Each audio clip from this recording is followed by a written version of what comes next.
The shooting at Robb Elementary in Uvalde, Texas is bringing school safety to the forefront. This is KOAM News at 6.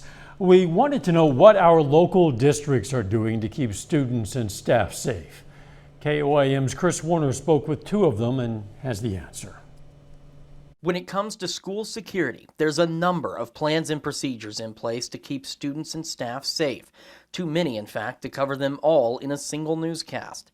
We paid a visit to the Neosho Middle School and to Kelsey Norman Elementary in Joplin and spoke with each district's safety and security director.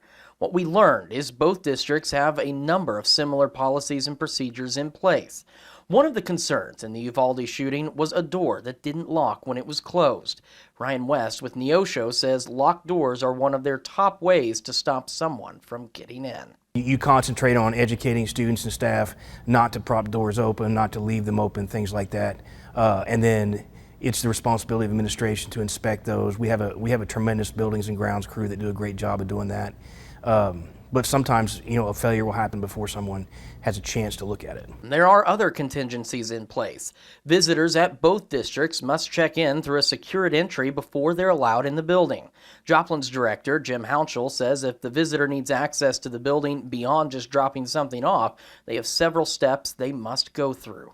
They're ran through a visitor management system that checks the background of our visitors, make sure they're not on the National Sex Offender database or on our database of individuals.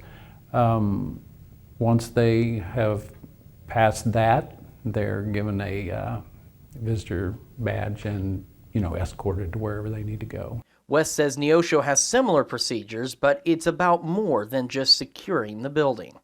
Environmental design is a big thing, and it's a fine line because you want the school to be secure, but you also want it to be a positive learning environment. You don't want it to feel like a fortress. Hounshell says they also have a duress alarm, which is similar to a panic button that can be pressed if a situation develops in the building.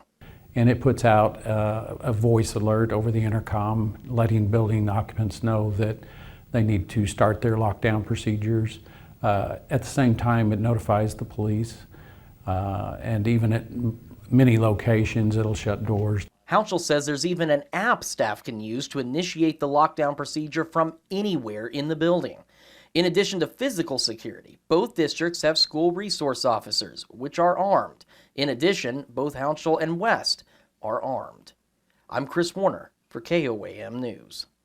Hounshell and West say as more information is released from Uvalde, they'll review their current safety plans and procedures to ensure everything is covered. However, both add they review those procedures on a regular basis regardless of what's happening nationally.